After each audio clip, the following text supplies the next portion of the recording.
All right. Hi, everyone. My name is Nancy Tung. I'm the chair of the San Francisco Democratic Party. We're really excited to bring this panel discussion to you tonight about Prop 50, a really important special election that's coming up. We have tonight as our moderator from Politico, Dustin Gardner. Myself as a panelist, Assembly Member Catherine Stefani, who represents the west side of San Francisco in AD 19, and Professor Matt Coles from UC Law San Francisco. How many of you are a student of Professor Coles or have been a student of? There we go. All right. I hear he's very popular. Is that true? Okay. And thanks to Vice Chair Dan Calamucci from the party for organizing this, and our staff, Babak Esfandiari and Courtney Sid. So I'm going to let you drive. Okay. So go ahead. All right, no other announcements or anything? We're ready to get going? Okay. All right, well, I'll jump right in then. There's just a couple of weeks before ballots start hitting mailboxes in this election. It's coming up really quick. I want to start by doing a vibe check. How do you all feel that this campaign is going for Democrats? We've seen polling in the range of 50s. We've seen low 50s, some mid 50s. How confident are you two at this point? Starting with the Assembly member, how confident are you that Democrats can pull this off? Thank you for that question. I'm happy to be here tonight. I am confident that we can pull it off if we turn people out. It's really a ground game, and we need to make sure that we get our message out there. I think the polling shows that if we do that we do win. Chair Tung, what do you think about that? Yeah, so I think that there are a lot of people who have a lot of enthusiasm about Prop 50, and part of it is because it is this very tangible, actionable item that we can do to support our democracy. And that what I've seen in the mobilizations is that not only are we getting kind of the usual suspects, people who are engaged in every election, but we're getting new people engaged. We're getting people from organized labor engaged. The party just co-hosted a joint mobilization last weekend with Laborers 261, and we had over 100 people there to jump in and go knock on doors and deliver literature to households, talk to voters. We were also working with one of our perennial groups, Swing Left, who's a big advocate of engaging in democracy with a lot of volunteers, cycle after cycle. And so I think that if we continue to have this type of engagement and momentum, that we will prevail at the ballot box in November. At the same time, polling has shown there's still a lot of undecided voters, independents. A lot of them are still, somewhat evenly split on this. What do you think are the potential pitfalls that Democrats need to avoid in this last couple of weeks here? Are there any particular hurdles that either of you see on the horizon that you think the party needs to be especially cognizant of when it comes to messaging or just the get out the vote strategy? Yeah, I think that we need to keep framing this as a response to a national issue instead of just looking at California in isolation. Because when you start doing that, people will look at it as, well, we have this bipartisan redistricting already. Why do we need to change it? And the answer really is because we're dealing with issues that are on a much broader scale. We're talking about what's happening in Texas, these very unique and kind of unprecedented mid-decade redistricting that's going on not just in Texas, but in several other states. There's a push in other states to do that. And that is an attempt to change midstream what is going to happen in Congress in the 2026 election. So I think that Democrats need to stay on message about saying this is much broader than just California. This is a response to what is happening across the nation. It's a response to what Trump is trying to do in order to maintain power in Congress. And really, our best chance of preserving our democracy is taking back the House in 2026. I mean, we have to just keep reiterating that the stakes are so high. To me, it is just a no-brainer. When you see what's happening, I turn on the news every day. I don't understand people who aren't completely so nervous about the direction our country is going in because of Donald Trump. When you see the military being turned out in Portland, Oregon, on our streets in LA, people are being disappeared. ICE is getting millions and millions of dollars. There is. I think just speak a little bit louder. You just need to turn it Oh, on your every mic. time You need to turn speak. your mic It needs on. to be green. Hard. So let me start all over because what I'm saying is important. The stakes are very high, and I think that the Democrats need to make sure that we talk about why we're doing Prop 50. The way that Donald Trump has responded, and the way that he's turning out the military, like I said, in Portland, he did it in the streets of LA. It is just unprecedented what's happening, and California has to fight back. Medicaid cuts, people are losing health care, people are dying, ICE raids. It's just unbelievable to me that we wouldn't do everything in our power to fight back. You know, everyone saying, well, two wrongs or two wrongs don't make it right. I think that is probably the dumbest messaging I've heard yet, because what Donald Trump did when, you know, what he tried to do in 2020, when he said, I need 11,780 votes, he actually had a Republican with a spine that he was speaking to at the time that said, no, I'm not going to do that. But then he calls Texas and says, I need 5 congressional seats so the Democrats don't win the midterms in 2026. And they capitulate and they say, fine, and they don't go to the voters. California has, we have to fight back. We have to do something, and we have to remind everyone what the stakes are and why we're fighting back and why it's so important that we pass Prop 50 on November 4th. It's just turn on the news, watch what's happening to your fellow citizens. And if you don't think that California has to fight back, and do what we can in a way that involves the voters. We're not doing things to the voters, we're doing things with the voters and asking them to validate how we feel we should respond. And you mentioned the messaging. I definitely want to get into that more later. But before we do that, let's talk about the legal considerations. We've already seen, I think, around a half dozen lawsuits challenging this proposition before the voters even have a say. Professor Coles, how safe do you think this measure is for the state? Will it stand up in court? And are there any certain techniques in how it was crafted that you think could provide a legal firewall when that inevitable challenge comes? Yeah, I think the chances that the courts would strike Prop 50 down are vanishingly small. And the reason for that is, that to the extent it's attacked as a partisan gerrymander, which is what it looks like and what it kind of says it is, the federal courts have said, we don't do that anymore. We don't take up considerations of the constitutionality of partisan gerrymanders. So there's going to be no federal court review on that basis. At the moment, and we'll probably say more about this later, the Voting Rights Act still exists. And the Voting Rights Act, at least at the moment, requires that under certain circumstances, if you can create what are called minority opportunity districts, you need to do it. I'm told, I haven't determined this for myself, but I'm told by Common Cause that the map complies with that part of the Voting Rights Act. And I'm going to assume that's right for the moment. So that leaves you the California courts and the California Constitution. And there are 2 California constitutional challenges to this that can be made, I think. One of them is very formal, and it says, you know, the language of legislation needs to be posted for 30 days before it's voted on. And this wasn't. It was voted on 2 or 3 days after the language was actually posted. But what the legislature did is something the legislature's been doing as long as I've been around, which is a while, which is what we used to call a gut and stuff. You take a bill and gut the terms of the bill out of it and then stuff it with something else. There's a more polite term, but I think that works pretty well. And the legislature's been doing that forever. And this is a particularly bad situation in which to strike something down on that basis. Because the whole argument that you need to post the language is so that voters see it and they can talk to their representatives before something becomes law. But what the legislature was doing here was putting something on the ballot for the people to have it for several months to decide whether to make it law. So standing on that requirement is like extremely technical, and I think the court's very unlikely to upset a process the legislature's been doing for decades over what would be such a hyper-technical violation.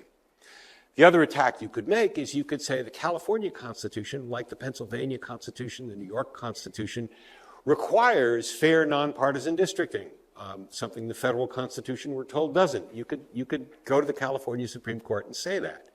But that would be invoking Article 1 of the California Constitution's Equal Protection Clause and Article 2 of the Constitution's Fair Elections Clause.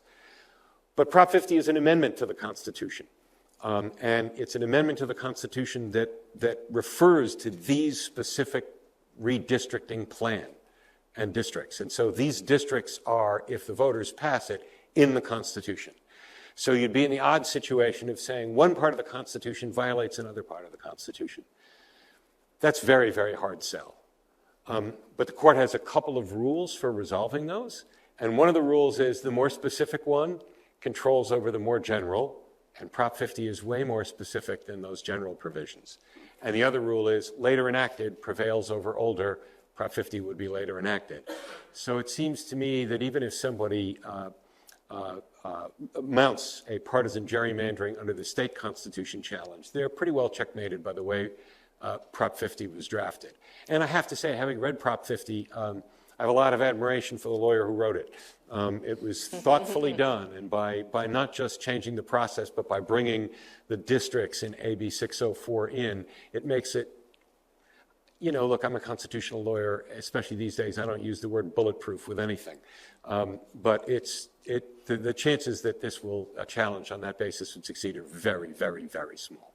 I want to keep building on the legal analysis here. Assemblymember, you were there in Sacramento as part of the majority when this all came down, and it did happen very fast in the final week of session. How do you feel about the process, and how strong do you think this is when it comes to these sorts of legal challenges, especially around that print law that the professor was talking about? I love listening to the professor. I feel like I'm back in law school, so that was very helpful. But I also wanted to raise, I sit on the elections committee, chaired by Gail Pellerin. And so this all went through the elections committee, properly noticed. The public was there. She gave people more time to talk. So this was vetted in our elections committee too, which was a very raucous committee if you watched any of it. We had 2 Republicans on the committee who were just, apoplectic over it for reasons that made no sense to me. But, we did vet this the way you would vet a normal bill. What you call a gut and stuff, we now call a gut and amend, and that is a typical process. Much politer. Yeah, so for me, I'm a freshman legislator, and the process that we went through was very methodical. And I was in Democratic caucus meetings. We had several meetings with very skilled attorneys, people who wanted to make sure that they got this right because they knew how much is on the line for it, and I have faith in the people. So I feel good about it, and I feel even better after what the professor just said. So I feel we're on good ground. Nancy, do you want to speak to that one as well? Well, I did catch some of the elections committee hearing on Prop 50, and I have to say, Assemblymember Stefani, I wouldn't mess with you. Quite impassioned statements. And, we have a process, and if Republicans don't agree with the substance of things, they can disagree on the substance of things. But I think they were very disruptive to the process, and then I think you held well in advocating for letting the people decide, because this is what essentially Prop 50 is letting Californians decide whether or not we want to go through with this temporary change in our redistricting in order to combat something that is absolutely unprecedented in our nation's history. I want to go back to the campaign messaging here that you were speaking about a minute ago. The chief argument for the opposition has been this 2 wrongs don't make a right idea. That really has been kind of their central framing. And as you said, it might not be the most flashy or effective campaign message, but that is the pitch they're making to a lot of independents and undecided voters. How do you think Democrats can best counter that idea? The notion that we shouldn't follow, Republican states that are going down this rabbit hole, going down this dark path of throwing out fairer maps. How do you counter that and say that that the times justify the means, I suppose. Well, it's faux outrage. It really is, because in April of this year, which I pointed out in the elections committee, the Republicans on that committee, and all of them on the floor when it came up for a floor vote, had a chance to vote on my assembly member, my colleague from Fresno, on a piece of legislation that would have created an independent redistricting commission in Merced, where I happen to be from. And they voted no, and they said all these things that are counter to the arguments they're making now. So for me, this outrage that, oh, it's not independent, they do not care about that at all. It is all about power for them, and they are completely fine and sleep well at night knowing that Donald Trump is their chief. And so for me, this idea that they are rising above and saying we shouldn't, fight fire with fire, to me is just outrageous, given the fact that they have voted differently when it doesn't suit them. So for me, it's just reminding people this is not something that we're doing lightly. We've created an independent redistricting commission for a reason, and we will go back to that after the census of 2030. This is temporary. This is because of what Texas did. There was a trigger involved. We wouldn't have to do this if Texas didn't just create new maps that actually disenfranchised communities of color and will take people out of their seats that have been there for a long time. What we've done in California is continued to make sure that communities of color are represented, and we're doing it in a way that involves the voters, and it's just so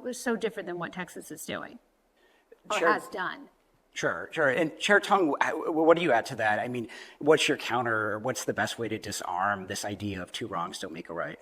Well, this is a pure political play on the part of Republicans.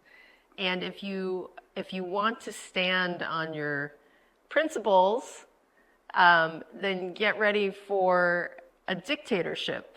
I think that's basically what we're talking about. We're talking about Donald Trump trying to retain control of Congress by urging these mid-decade redistricting across several different states.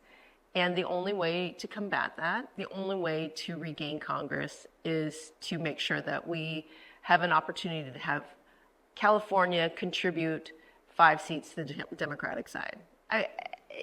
It comes down to, what do you want your country to look like? What do you think about democracy? And how do you fight somebody who does not play by the rules, who does not care about norms, who does not care about the Constitution, who does not care about the people? How do you fight that? And the way to do that incrementally and tangibly in California is to support Prop 50. I want to zoom out and look at the national picture here. We're talking so much about the 5 states, the 5 seats in Texas, and Democrats trying to create 5 seats here. But there's a whole bunch of other states that are now in play here. And most of the states that are moving are red states. We're seeing Indiana, Missouri, Florida, North Carolina. These states are all moving much more quickly, and we have not seen many other blue states really moving with much urgency. And some of that is because of their specific state requirements and constitutions, but as a whole, there hasn't been a ton of movement. I'm curious how the two of you are feeling about the national picture, just when all these different states are added up, what the House picture is going to look like. Are you worried that other blue states aren't acting fast enough and following the model here? Well, sure, it's a concern, right? Because, if it's 5 for 5 and then we maintain neutral ground between California and Texas, but if other red states are moving towards adding 1, 2, 3 seats in their states, collectively, it could shift the balance as well. And so, I'm not familiar enough with how the other blue states could change their redistricting in order to create more opportunities for blue seats. But it is a concern. It is a concern, obviously. Assemblymember, how are you feeling about that question?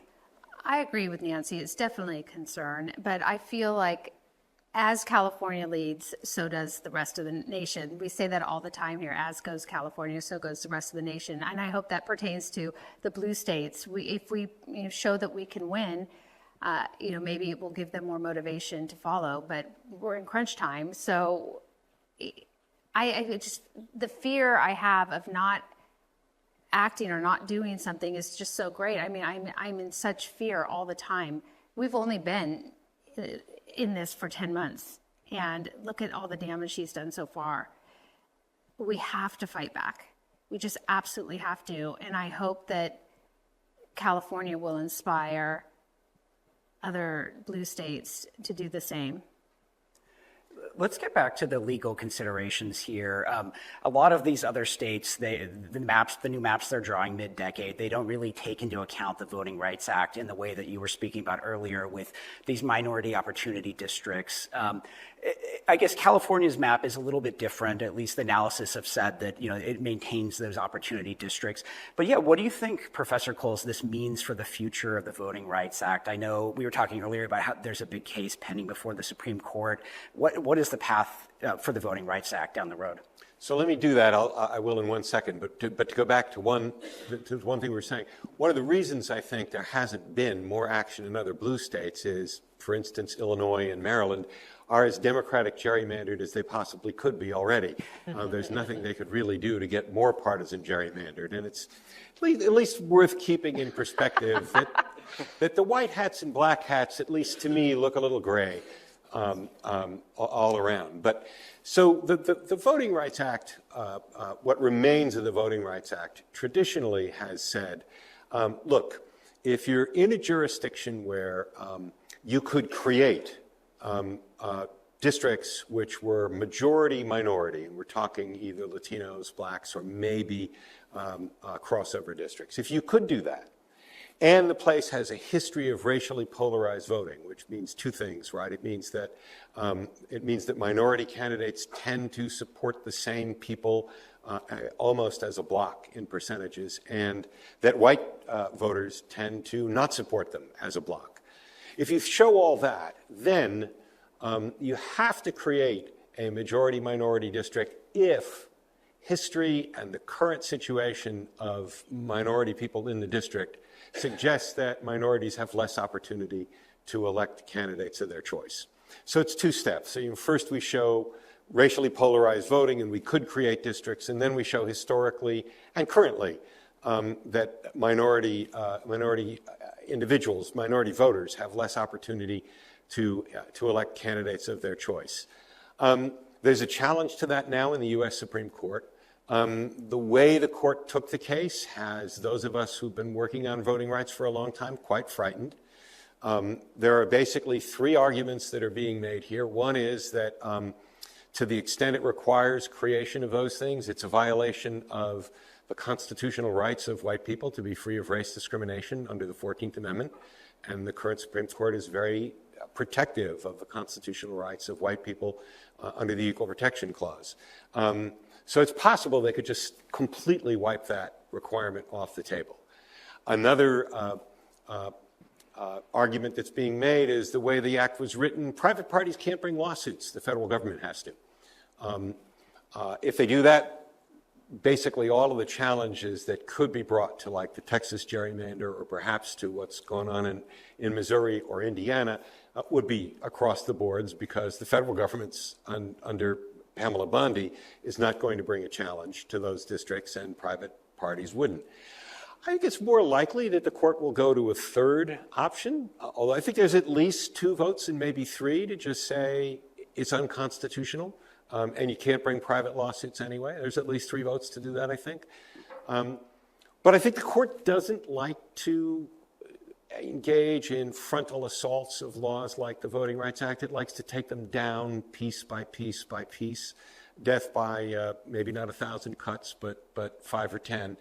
And I think that what they'll likely say is, oh, you know that fourth part about minority opportunity to elect candidates of their choice, I think there's a good chance the court will say, well, you have to look at that in terms of contemporary information, not history, because life has changed since the Voting Rights Act was passed in 1965. This is another theme they're very fond of. And I think there's a very good chance they will put into that requirements about, say, for example, current voter registration. And in much of the country, Texas included, Black and Latino voters are registered with Black voters, I think at last time I checked, higher rates than white voters, and with Latino voters not all that far out of the picture. I think they'll sort of look at that and some other factors and say, well, if you're there, then the whole requirement of establishing majority-minority districts doesn't apply anymore. And if they do that, it won't kill the Voting Rights Act, but it will probably disable challenges to most of these maps. So the one thing I guess I'd say is I wouldn't count on the federal courts to bail us out of the way redistricting is going in other states using the Voting Rights Act. I think the Voting Rights Act sits in a great deal of peril at the moment. And sticking on the same topic, Assemblymember Chair, I'm curious how the two of you evaluate the map under Prop 50. How good of a job do you think Democrats have done with this map in terms of protecting the representation of people of color in California? Do you feel good about what's out there? Yeah, I think the maps are actually really good. I know that in Bakersfield, it shifted a little bit so that it's not quite as, because the votes have to come from somewhere, right? So, but I do think that the seat that's up in Bakersfield, I can't remember which number it is, but they have a very strong candidate there to unseat Valdeo, and that I actually know Jasmeet Baines, and she's an incredible. She won her first race for assembly in a traditionally Republican district. She is a doctor, a practitioner. Her family is. She grew up in Bakersfield with a family small business there, and she's made Medicare the centerpiece of her campaign, which I think is very smart, especially since so much of that district is Medicare reliant and have seen their health benefits evaporate because of this legislation that Donald Trump has passed. So I feel good about it. I feel good about the seats, the way that they've been constructed. It doesn't mean that we rest on our laurels. Come campaign season 2026, Democrats are going to be all hands on deck to make sure that those districts go blue. Yeah. And Assemblymember, how optimistic are you that Democrats can win these 5 seats and that they do a good job of protecting representation for minority communities? I feel very good about that. Like I said, I was in several caucus meetings when they were redrawing the maps and looking at all of the communities and making certain that all of that was taken care of. And for me, I can't remember specifically the exact districts, like Adam Gray, which again, I grew up in Merced, Adam Gray's seat, making certain that people were represented that didn't have a voice before, and making that seat a little bit safer for a Democrat. I think that that's something that can happen because of the way they redrew, and I can't remember if it was going up into Stockton or whatever. I can tell you how many times I was looking at these maps, but I felt the people that were working on them, I have such faith in them, and the reiterations that they were going through just really made me feel that they were taking care to make certain we were doing it the right way, so that if there was a challenge, we would be okay in the end. We're going to keep going with a couple more questions here, but I just want to mention that we're going to do audience questions at the end here. So start thinking of questions, and then a little bit we'll come around with the microphone. The next area I want to talk about is just sort of the broader implications here for national policy. So often Democrats have framed Prop 50 as a much bigger existential fight. You were talking about things like the future of democracy, healthcare, civil rights. How much do you agree with that notion that this is about much more than control of the House, and what policy issues come to mind for the two of you when you think about the broader implications of this getting passed? I still think of it as, it is our democracy. Like, you can't say that Donald Trump trying to keep hold of the majority in Congress is anything but a threat to how our checks and balances are supposed to work in this country.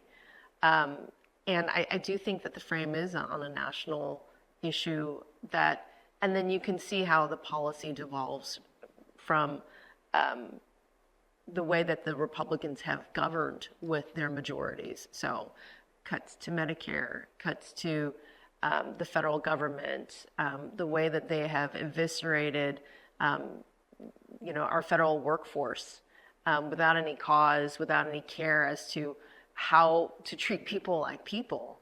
And I think that, this really is a framing of a much broader way about how we govern and how we treat each other as Americans, rather than just saying like, oh, this is an electoral game. It's not. It's much broader than that.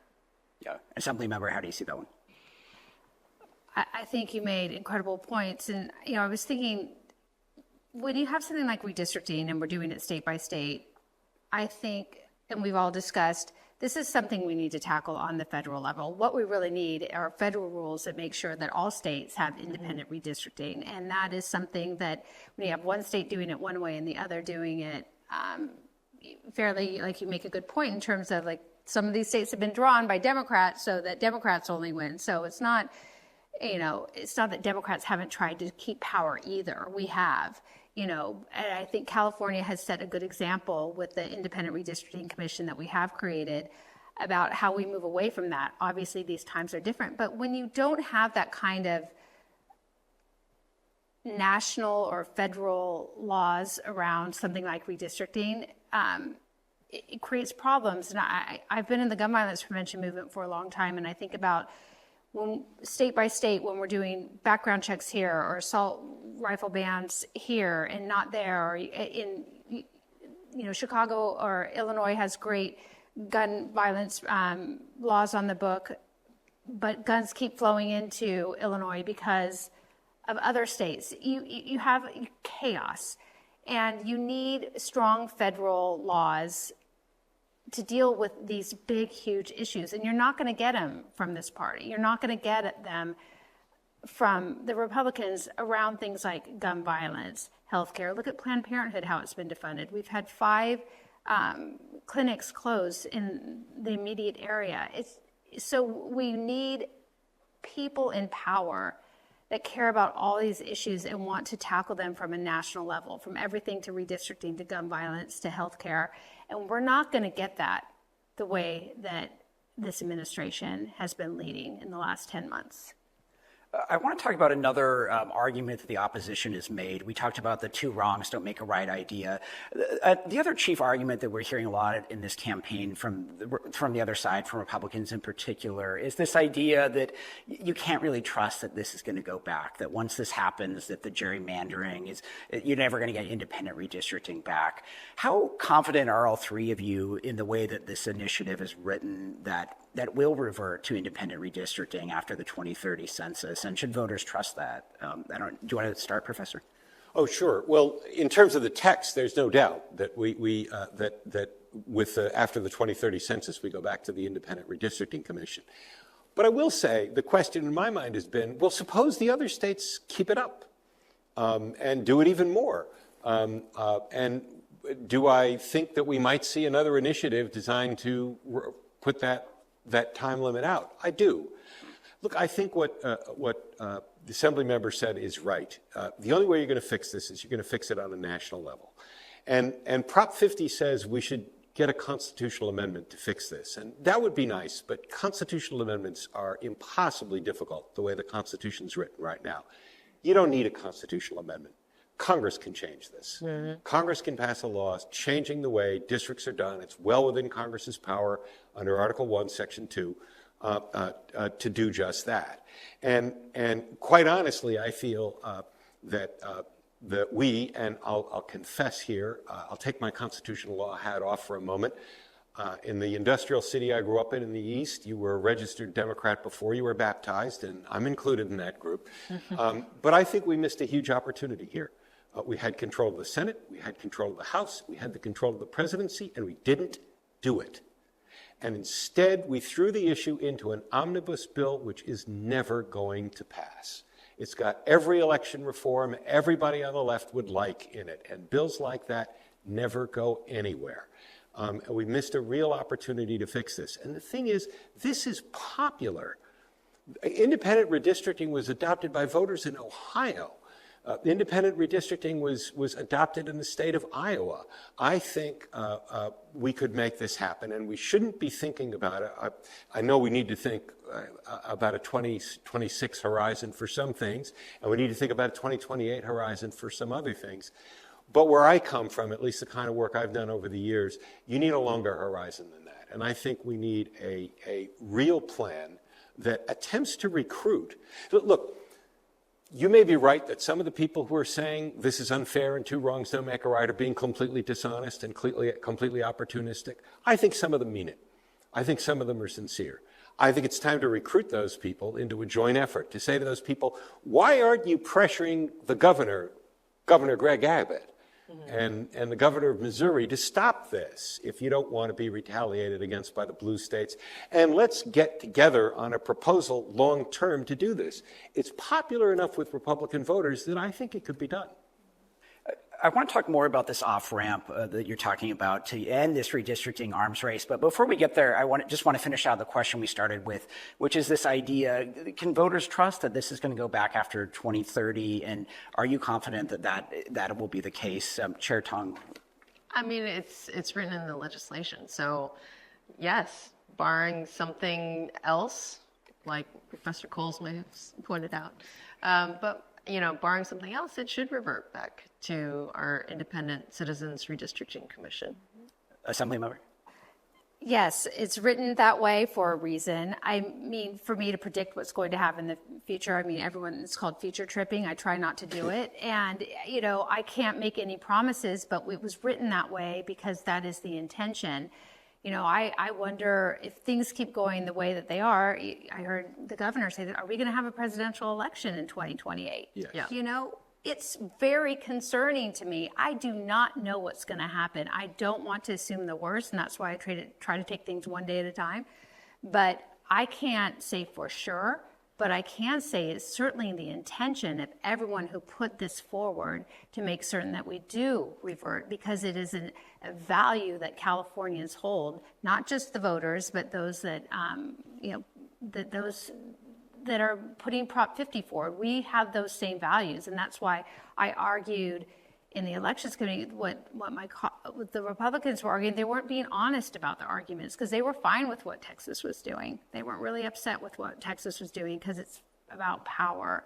Mm-hmm. And we do care about independence and not having politicians draw lines for their own benefit. So we shall see, but it's the intent that it reverts back. Well, we're just about ready for audience questions in a minute here, but I have one more question before we go to the audience. And let's talk about what that off-ramp could look like. This arms race keeps escalating. It doesn't seem like it's going to be tampering down anytime soon, but what do you see as the off-ramp to disarm this arms race, and what needs to happen to get the politics there to make it possible? Do you want to start, Chair Tung? Yeah, I think we need to have somebody more reasonable in the White House in 2028 for us to have a real discussion about what we could do on the federal level in terms of creating a nationwide independent redistricting commission, because I mean, that's what we're really talking about. We're fighting with a president who thrives in chaos, who absolutely loves doing everything that he wants, no matter what the law says, no matter what has been done in the past or in history or what his attorneys say. He has completely upended not just Congress, not just the judiciary, but I mean, even parts of the executive, which are supposed to safeguard us, right? He's indicted Jim Comey, right? This is something that is truly unprecedented.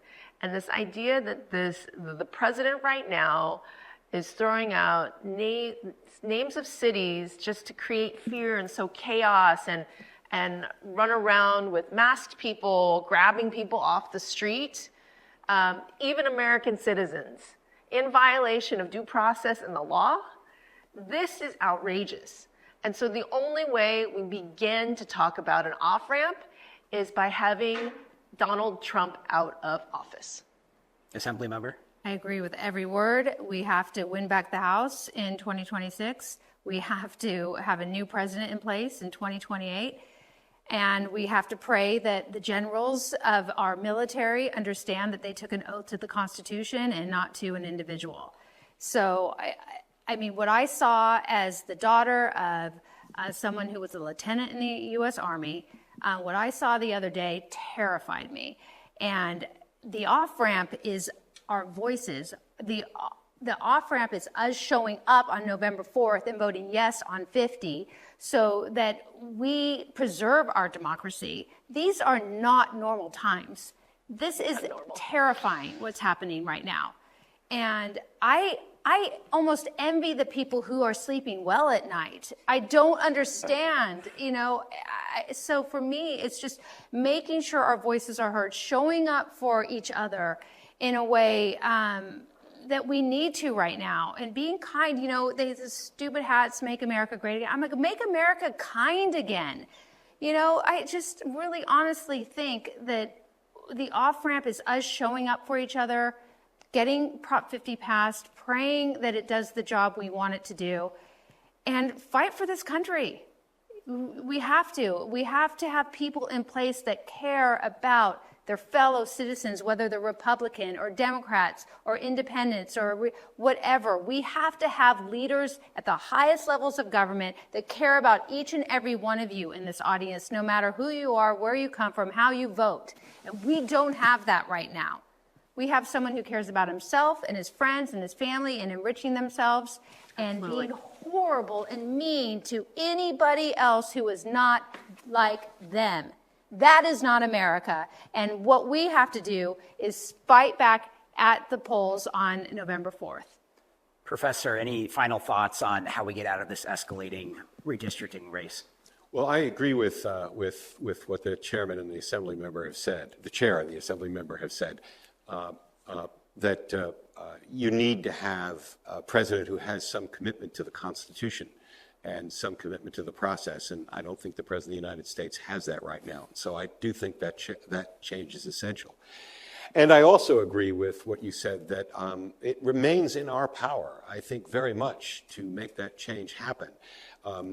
As grim as opening the newspaper every morning is, or turning on the TV every evening is to watch the news, it's worth recognizing that at least from where I sit, I don't think the country is taking this lying down. We look at ways in which the Supreme Court keeps empowering Donald Trump, but by and large, he's lost more of his cases in the lower federal courts than he's won, and he hasn't taken most of those to the Supreme Court. The courts aren't doing as much backstopping as we'd like, but I think they're doing more than people notice. And look, something really extraordinary happening in D.C. and Virginia. Grand juries refusing to indict people on charges brought. I mean, anybody who's been a DA will tell you that's unheard of for a grand jury to do that. And you look at the people who are standing up when ICE goes into some of its most outrageous kinds of raids and helping people who are being attacked by ICE. I think that we just need to remember this is not game over. When I hear people say our democracy is dead, even when I hear people, I have no doubt there's going to be a presidential election in 2028. I get worried that somebody may try to rig it, but I have no doubt that there's going to be a presidential election, and I think the power to keep it from being rigged rests with us. And it's just important to keep in mind that as bad as things look, we're not out of this game yet, and we shouldn't act as though we are. All right, we're ready for your questions. Please raise your hands. Who's got a question for our panel of experts up here? So just a quick, Courtney, raise your hand. Courtney and I are on either sides of the room. We'll just go back and forth. Okay, who wants to go first? Who's got a question? We got someone in the middle here. Hang on. Thank you. Thank you so much. My name's Deborah Walker. I've been part of the Democratic Party here for a while. I think that this room should be full. And that's part of the problem of the narrative that we have or don't have on these issues. I sit here you all should be the people talking about this at the national level, and you're not. I feel like, we need to do what we can to really make the national news, because it's not just the leadership, it's also the journalism, and especially on the national level, that are really not telling this truth and not really talking about the consequences. This is huge. I mean, on a daily basis, I just can't believe what we've gotten normalized that we're living with. So my question, I guess, this would be maybe to the press, and I know you're the commentator, but how do we get these voices that really tell the truth and the real consequence, no matter your political leaning? How do we get this message on a national level of what we're going through here? Because you're right, when we do it here in California, the rest of the nation notices, and they bitch about it initially, but eventually 10 years later, that would be my question to you. Yeah, I mean, I guess let's talk about that. How do you think what the party can do more to get national attention on what's happening with Prop 50 here? Is there enough reinforcements coming in? Is there enough outside attention coming in? Do you want to start, Chair Tung? Well, we locally here, we are part of the bigger party with the state. And I do think, as Gavin Newsom is the leader of our state, he has definitely gone on tour with this. I think he was he on Jimmy Kimmel?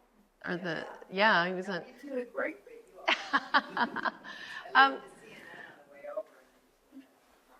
Yeah. So, I mean, I appreciate what the governor has been doing to raise awareness around this. I don't know that people on a national level necessarily want to be hearing from the party chair of San Francisco, but I'm happy to take any press appearances, go on Bill Maher or whatever else. But I think that there is an information campaign that needs to be done, and we're taking San Francisco as where is our home territory and where we can turn out the most voters. And what's important to know is that even in our very blue counties, your votes don't count any less because you're in a blue county. So really, it's going to be about turnout to win this. So we need every Democrat to talk to an independent friend and get them to the polls to vote and tell them why they should be passing Prop 50. And so from that perspective, I don't know what the military term is for somebody who's just in charge of a small jurisdiction, but we're doing everything we can in San Francisco to make sure that we turn out voters, that we educate people, that we let them know why this is really important, and to get to the polls on November 4th. Assembly member, how are you feeling about the same question? Is the country paying attention to what's happening here? I think so. I think because of our governor, I really do. I think this is, I've been in Sacramento for 10 months now, and the Senate Assembly and the governor's, we're rarely agreeing on much, but we are all together on this. And I think the governor is leading the charge in a way that's been very effective. Who knew that all caps tweets could be effective in a way that, I think that he's made it a bit entertaining. If a car wreck can be entertaining, it's just, I think he's doing a really good job of showing why this is so important. And he's doing it in a way that I think maybe the younger generation, you're here, I'm Gen X, so I don't know. I think it's appealing in a way that maybe he's reaching voters that haven't been paying attention. But I feel like when I see the talk shows, they're all saying he's moving the needle. It's working. People are waking up, and so. Who else has got a question? Please raise your hand. Mike will come to you. Nobody? Yeah. Thank you, everyone. I was just wondering, kind of beyond this, thinking about sort of a tactic to take very aggressive policies that are coming from the federal Trump administration and trying to get back at it kind of on the same terms.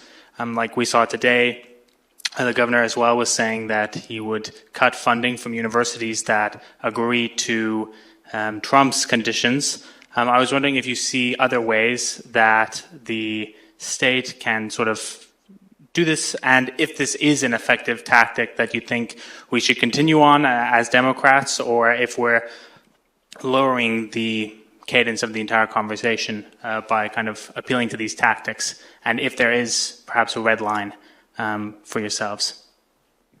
Who wants to take that one? I think something that's mentioned a lot, California, we're the fourth largest economy in the world. We give over $80 billion to the federal government. We don't get back, and we are subsidizing a lot of red states. I think a lot of people fantasize about withholding our tax dollars that we do get to the federal government. It's not going to happen. I know it's not. Bad idea. It's a very bad idea, but I think that, a lot of people do talk about the strength of our economy. Right. And I was just at a conference about our agriculture. Like I said, I was born here in San Francisco, but raised in Merced, and our agriculture in California is not just important to California; it's important to the entire nation and world. And we have a lot of power in our economy, and I think that there's ways that California contributes to this country in ways that other states certainly do not.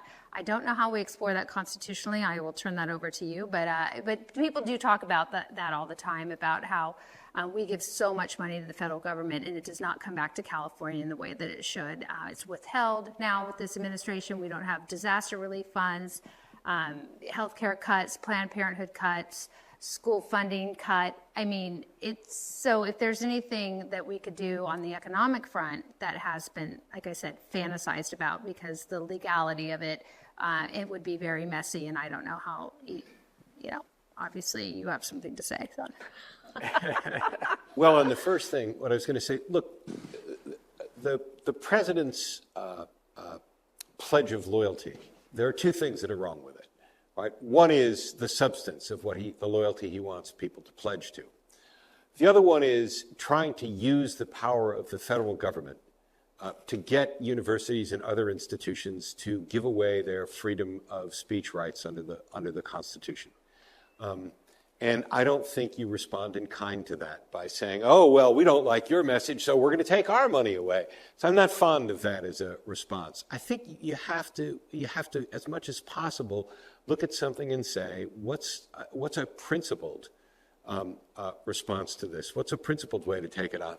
I haven't given that much thought to what California could do in terms of the federal government, but I would say the way you want to start thinking about it is not in tax dollars that go to Washington, but other ways in which the California economy is important to the rest of the country and to the federal government, and then say to yourself, are there ways in which we can wall this off, or ways in which we can use the state economy to make up for some of the things that the federal government is doing? I haven't really thought about it, but I want to just touch on what Professor Coles just said about responding in kind. And I read that the governor had mentioned withholding state funds, and I think that goes down a very dangerous path, because it serves to further undermine the stability of our institutions of higher learning, which California has some of the most premier universities and research institutions in the entire country.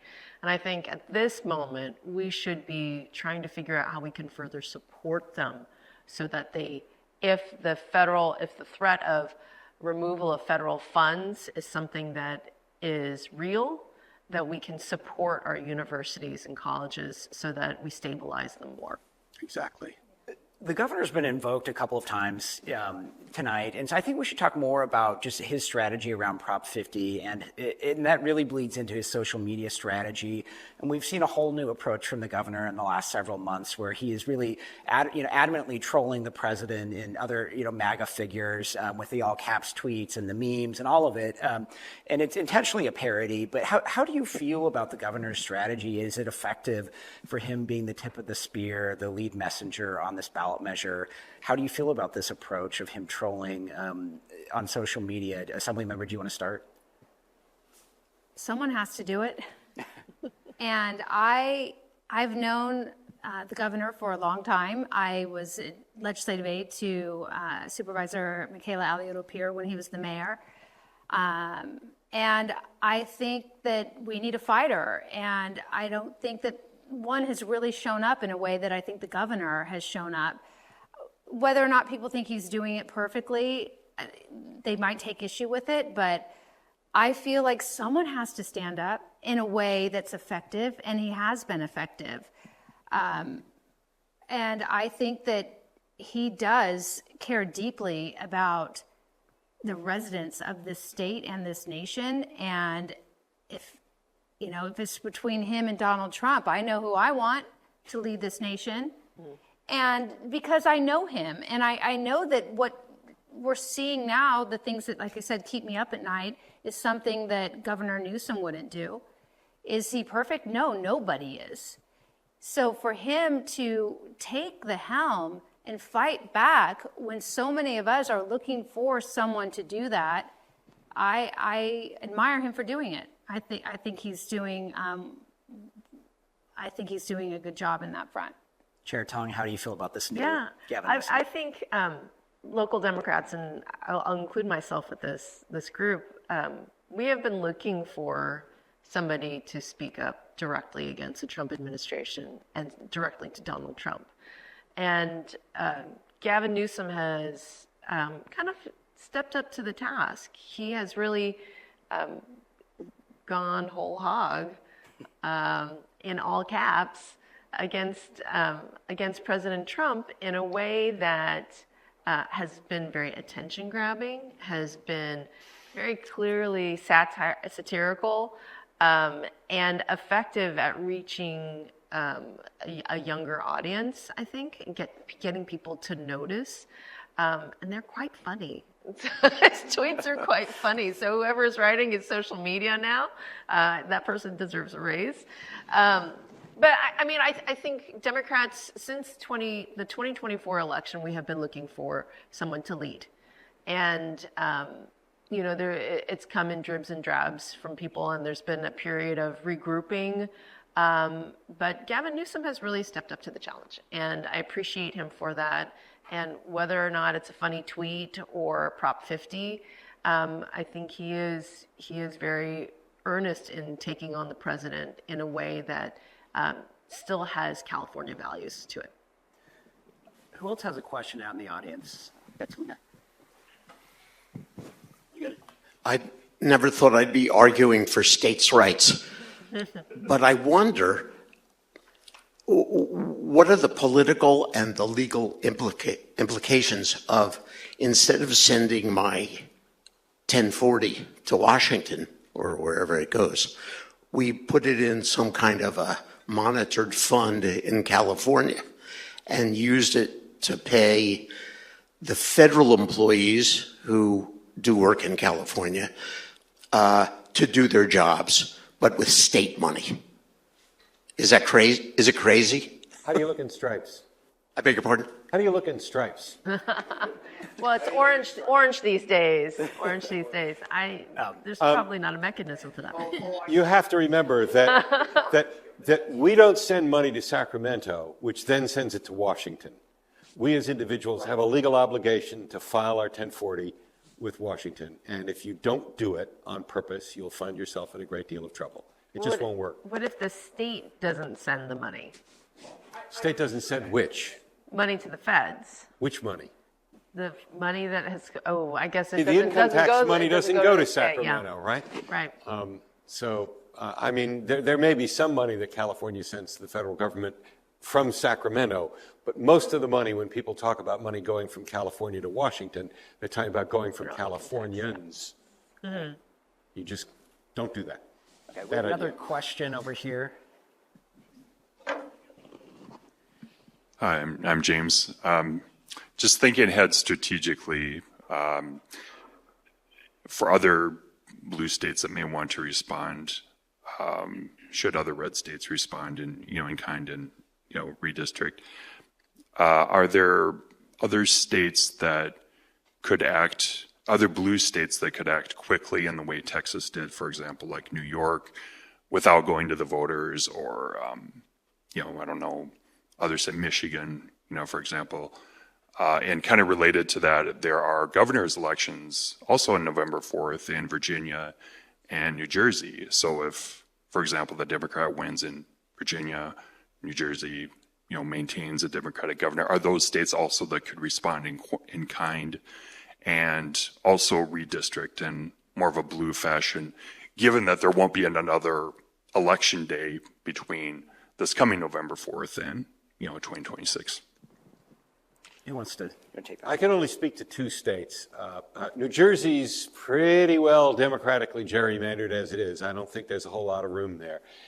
New York is not, but New York has an independent redistricting commission, which I believe is in the New York Constitution. And the New York Constitution, unlike our Constitution, is very difficult to amend. And the last time the legislature has the power to override the commission, but the last time it did that, and enacted a democratic gerrymander, the New York Court of Appeals struck it down. Now, the New York Court of Appeals personnel has changed some, but I think I'd be very wary of trying to do too much in New York. Those are the only two states I know enough about. Any other states on the top of your wish list, where you'd like to see movement next on the Democratic side? I wouldn't be able to talk. I'm not sure at this point, based on, I knew the New York York's hard. issue. Yeah, New York's very difficult. Michigan, maybe. I don't know. Maryland and Oregon have been part of the conversation, but you mentioned Maryland already. Yeah. I think Maryland is 6-1 now. I think it has 7 seats and it's 6-1. Oregon only has 3 seats, right? 3 congressional seats? It's around that. Yeah. All right, let's keep it going. Any other audience questions? Okay, down. We got two in the middle here. And we'll come back to you. Hi, I'm Jake. I had a question about the Prop 50 and how would you say you can present it in a way that's hopeful to people that, like some of my friends that are maybe cynical about how effective it will actually be, or will it actually change anything on the national level, as we've kind of been discussing. So what kind of message to provide hope in that regard would you say? Yeah, I think that's a great question, Jake. The messaging I would use to talk to younger voters is that this is an affirmative thing that you can do, instead of just doom scrolling or, sitting and, looking through your computer for, what Trump has said next, or, this is just an affirmative way to get engaged. And talking to your neighbors, that's a positive thing. Talking to your friends, getting more educated about the issues, and really participating in democracy. I think those are all very hopeful messages, because if we do not have the younger generation participate, then we're just kind of lost, or democracy is lost. Because it's not just with, Gen Xers up here, or, baby boomers. That our democracy depends on a younger generation getting involved and really fighting for what they want their country to look like in the future. So that's the message I would hope you carry. Do you want to add to that?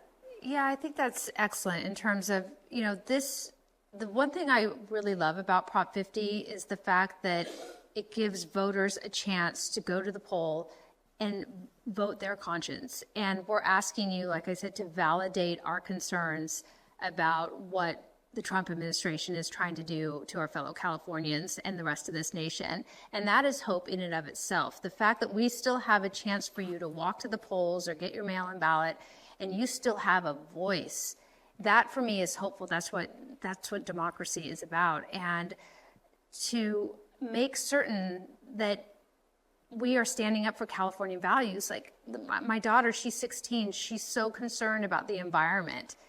We know the Trump administration, how he has shown up is not, and that is something that my daughter talks to me about all the time. She wishes she could vote. So that hope in getting out and doing something, you have an affirmative way to not only vote, but tell your friends and your family members why it's so important. And you have that chance, and we've created that chance for you. That's what we did in the California State Legislature. This is something that we knew we had to bring to the voters, unlike Texas, who just completely redrew their maps without any voter input at all. So that for me is hopeful that California is giving people a chance to weigh in, and hopefully you can go out there and convince your friends and family to vote yes on 50. We had another question in the blue coat here. Yeah, this is a great segue because my question is about disaffected Gen Xers. So I am just wondering, how do you think that we can turn out more voters?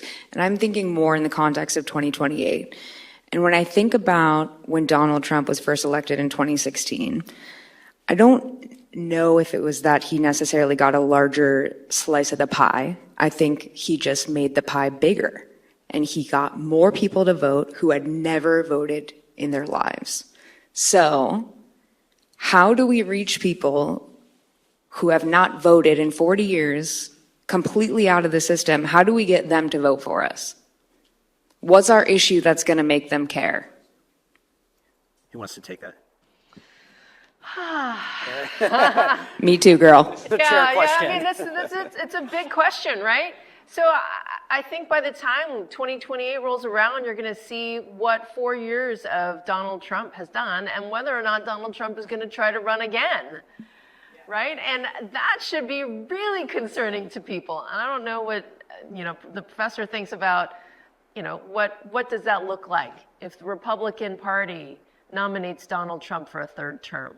What does that look like in terms of a challenge to that? Well, there'll definitely be a challenge to it, but I think as a practical matter, there are a number of states that won't put his name on the ballot. Mm-hmm. And if that happens, he's cooked. But let me come back to the main question here for a second and just offer you this thought. Look, I'm farther away from Gen X and farther away from your generation than anybody else in the room probably. So take this with a grain of salt. But I would say to people, think about the things you like about life in the United States today. Instead of starting with saying our democracy is under assault, it is under assault. But I'd say think about the things that you like about life in the United States today. And then ask yourself, to what extent are those things the result of the freedom to think and the freedom to speak and the freedom to interact with other people? To what extent are they the result of the government having, since the Second World War, invested incredibly in university-based research and put its hands off and said, you guys go figure out what the things in our lives that really make lives easy. And I think it's not hard to say, when we say democracy is under threat, we're saying all of that is under threat.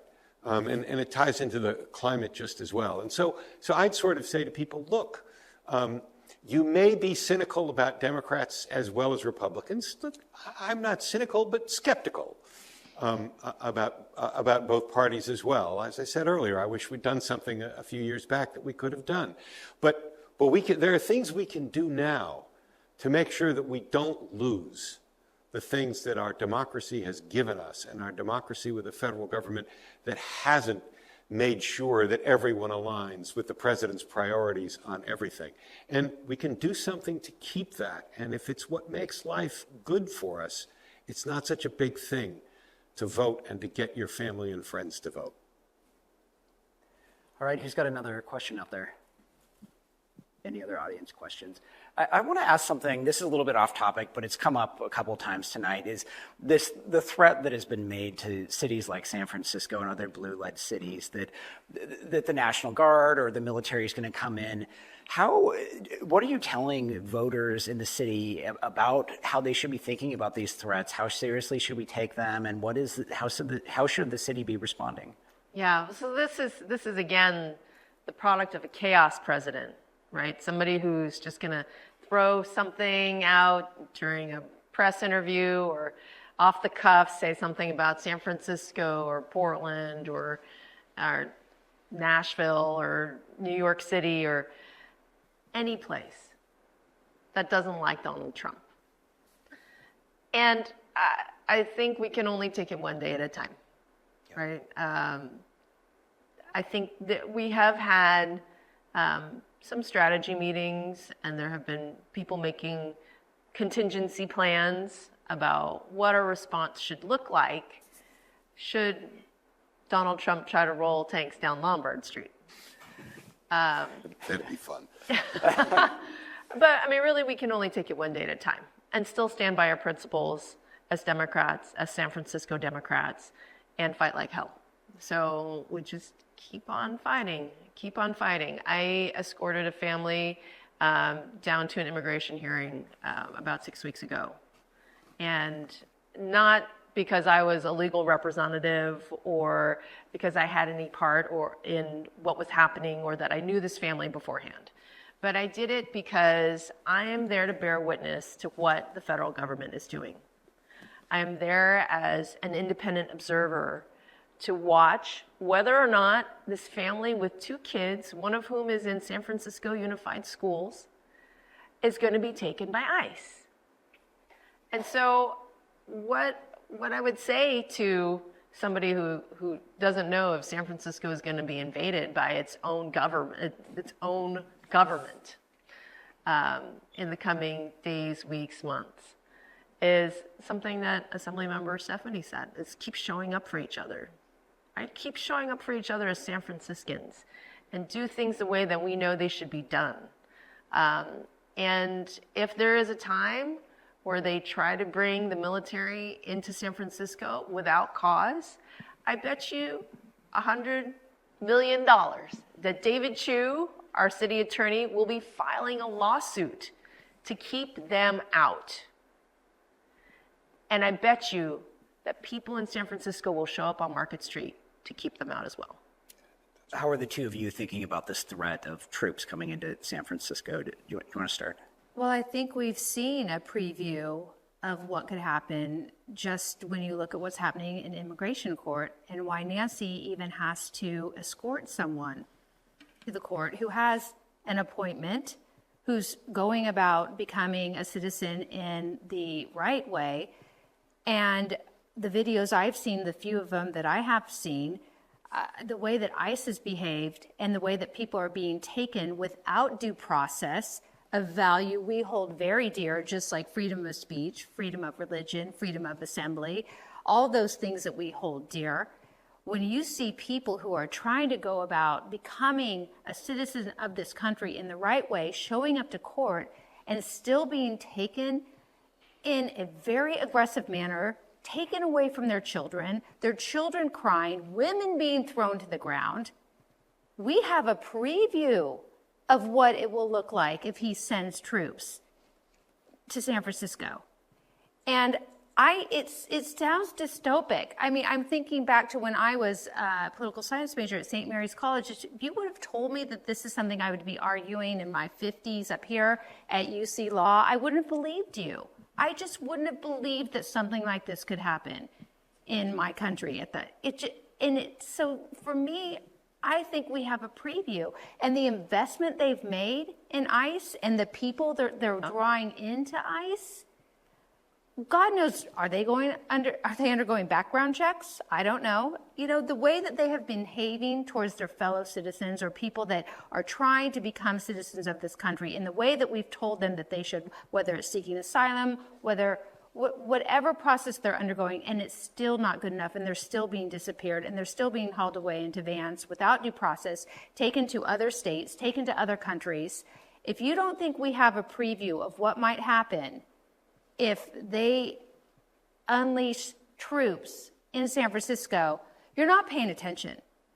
And again, I go back to Prop 50 and why it's so important that we pass it is because we have to show up in a way that says, no, we are not going to let you rig the elections nationwide. California is going to fight back. And San Franciscans, I know our party is in good hands with Nancy and everyone who sits on the Democratic County Central Committee. I know that they are doing everything they can to turn out the vote. And I know we're probably going to have a high turnout in this vote because of that. But we have a preview, and it's not pretty. So I'm hoping everyone does everything they can here to take this message to your friends and family. Professor Coles, did you want to? So I draw a distinction between ICE and the National Guard. I think the country has thrown so much money at ICE and essentially said, all of the rules are off, that it's completely out of control. It's doing terrible things. And I think what's going to stop it basically is public outrage. And I don't know how far off that is, but I think that's the only thing that's going to check ICE. With the National Guard, I mean, look, he deployed the National Guard to Los Angeles, but he deployed the National Guard to Los Angeles to protect ICE, not to act as police. And so far, it largely appears that they're towing the line. He deployed the National Guard in Washington, D.C. to do law enforcement. Right. But he can legally do that. Right. Washington, D.C. is the only place where he can legally do that. And then he started saying he was going to send the National Guard into states where the governors didn't want the National Guard to come in because he was going to take over the cities and use the National Guard to take over the cities. But by and large, he's backed off from that. And I think he's backed off from that because even the people in his Justice Department have said to him, you're probably going to get stopped if you do that. And so instead he's sending them to Memphis where the governor said, great, bring them in.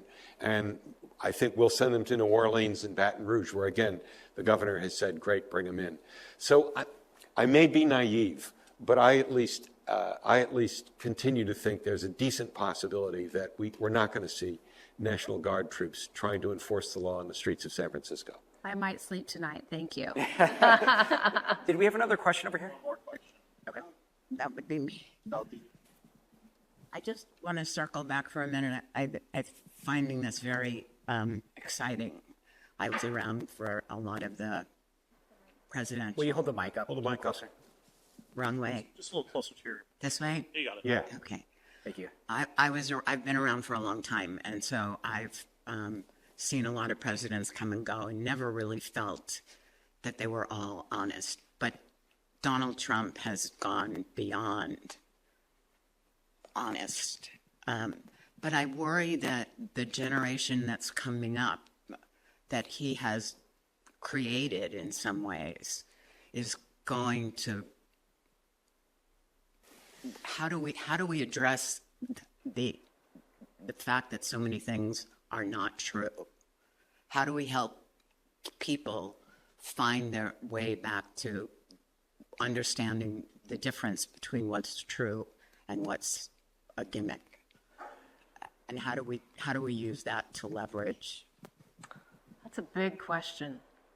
That's a really big question. I saw some numbers yesterday, actually, about voter registration in California, and that the largest gains in political party went to no party preference, and I think the second largest gains were to the Republican Party, and that Democrats had just a very, very small increase. And so I think it really, we really do need to pay attention to younger voters. That's where it starts. In San Francisco, we have a very vibrant young San Francisco Young Democrats Club, and they are engaging with young people on college campuses. We're about ready to fire up a new chapter from San Francisco State, and this is an initiative that I want to continue to grow within our local party. If we don't engage young people, then we will lose them. We will lose them to whatever flashy social media is TikToking Instagramming, ghosting, whatever. We'll lose them to the easy candy of social media if we don't get out there and fight for them. And I do believe that it takes work, it takes investment, and the party here is ready to invest. We invest in our young Democrats. We invest in our chartered Democratic clubs. I know that we have, Bruce Agate, who's part of the Eastern Neighborhoods Democratic Club. He's our president, founder. I served on a board with him. And that's part of the voter education component, is that we have, there are some counties in the state that have like 1 or 2 chartered Democratic clubs. And in San Francisco, even though we have 850,000 people and we're a 7x7 county, we have, I think, 24 chartered Democratic clubs. And so if you've got an angle, we got a club for you. But yeah, it's hard work, and it has to be year-round work. We have to be campaigning in campaign mode 24/7, 365 every year, whether or not there's an election. And it so happens that there's an election this year too. But that's how we fight back. That's how we continue to communicate and continue to capture younger voters and bring them under our big tent. Okay. Well, I think that's a great last note for us. Matt Coles, Catherine Stefani, Nancy Tung, thank you all for a great discussion. And I think we're going to have some closing announcements here. Okay. Yeah. Hi. Good evening. My name is Lanier Coles. I am the Director of External Operations for the San Francisco Democratic Party. And I want to first give a round of applause to our amazing panelists.